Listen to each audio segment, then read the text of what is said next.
When an avoidant says, let's be friends, here's the real message they're sending. Let's talk about one of the most confusing sentences you will ever hear from an avoidant partner. Let's be friends. On the surface, it sounds harmless, respectful, even mature.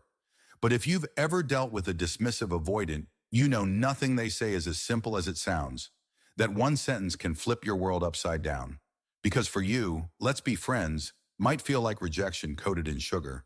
But for them, it carries a completely different meaning, one that reveals their fear, their need for control, and the emotional distance they fight to maintain at all costs. Today, we're breaking down the psychology behind this phrase, and once you understand it, you'll never fall for this emotional loophole again. The first thing you need to understand is this. Avoidants don't say, let's be friends, to stay close to you. They say it to stay safe from you. Avoidants are experts at emotional buffering. They don't cut people off in a dramatic way unless they feel trapped. Instead, they downshift relationships slowly, just enough to lower the emotional temperature. Let's be friends is their way of keeping you far enough away to protect themselves, but close enough to relieve their guilt. It's a defensive maneuver disguised as a gentle offer. To them, friendship is a safe container, a place where expectations disappear, demands vanish, and vulnerability becomes optional. And that's exactly how they like it. But here's the part they'll never openly admit. Let's be friends is about maintaining control. In their mind, if they completely let you go, the story ends. The connection dies. And most avoidants don't want that.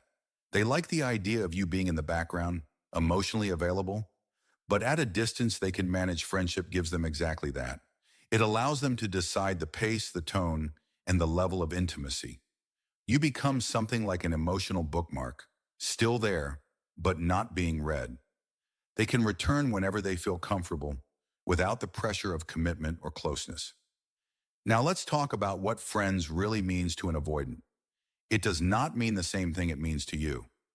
You might think of friendship as connection, support, closeness, and stability.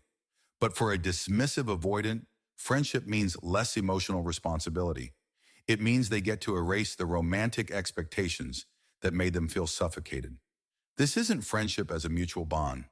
It's friendship as an emotional downgrade. They aren't trying to build something new with you. They're trying to create a version of the relationship where they don't have to show up deeply, consistently, or vulnerably. And here's what most people miss. When an avoidant says, let's be friends, they are not actually thinking about your feelings. They're thinking about avoiding their own discomfort. Avoidants hate the idea of being the villain. They don't want to feel like they broke your heart, even if their disconnection did exactly that. Offering friendship is their attempt to soften the blow. It lets them say, see, I'm not abandoning you. I care. I'm being kind. But it's kindness with strings attached. Because what they're really doing is setting up emotional boundaries that protect them, but leave you confused and hurting. Let's go deeper. Avoidants struggle with guilt more than people realize. They don't show guilt, they show distance. But underneath their silence, there's often anxiety about being responsible for someone else's emotions. Let's be friends becomes a guilt management strategy. It allows them to walk away without feeling like they caused pain. It helps them maintain a moral high ground in their own mind. You see, avoidant attachment isn't just fear of closeness. It's fear of needing someone and fear of being needed. So when they sense you need more emotional investment than they can give, they retreat into the safety of friendship because it protects them from the vulnerability they refuse to face. But here's the twist. Sometimes let's be friends is not a goodbye at all. It's a placeholder. Avoidants rarely close the door fully. They want options. They want emotional GPS tracking. They like knowing you're still somewhere on the map.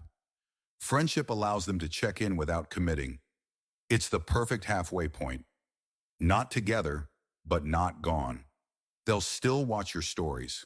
They'll still casually message you. They'll still keep an eye on your energy. Not because they're planning something, but because they're trying to manage the emotional distance without losing the emotional supply. In avoidance psychology, this is called proximity management. Staying friends is simply a way of regulating their comfort. But let's get brutally honest about the real message behind let's be friends. What they're really saying is, I don't want the responsibility of a relationship, but I don't want the pain of losing you.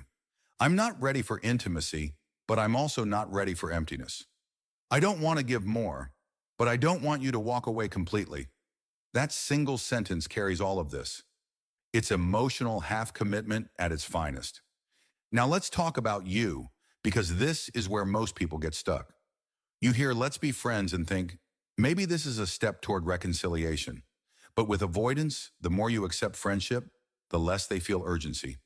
You're giving them everything they want, comfort without responsibility. They don't have to face the fear of losing you. They don't have to face their own emotional limitations. They don't have to grow. And most importantly, they don't have to feel the consequences of their distance. If you accept friendship too quickly, you teach them one thing, that you will always be available, even at a lower emotional level. In their mind, this reinforces their belief that they can keep people close without actually showing up. It confirms their worldview that intimacy is risky, but people don't leave if you push them away. They simply adjust, and that's exactly what you don't want. So what should you do when an avoidant says, "let's be friends"? First, don't panic. Don't cling. Don't negotiate. Understand the psychological message behind it. They are trying to regulate their fear, not repair the relationship. The most powerful thing you can do in that moment is to respectfully decline the friendship. Not with anger, not with drama, but with clarity. You say something like, "I appreciate the offer, but I need space and clarity right now, not a downgraded connection." That one sentence does something avoidants do not expect. It creates a boundary. It interrupts their control. It forces them to feel the reality of losing you, and that emotional contrast is what triggers their internal reflection. Here's what people never tell you. Avoidants don't grow when you accommodate them. They grow when they experience your absence. Friendship prevents that. It softens the emotional lesson. When you choose space instead of friendship, you give them the one thing they truly run from: the mirror. They are forced to confront their emotional avoidance. They are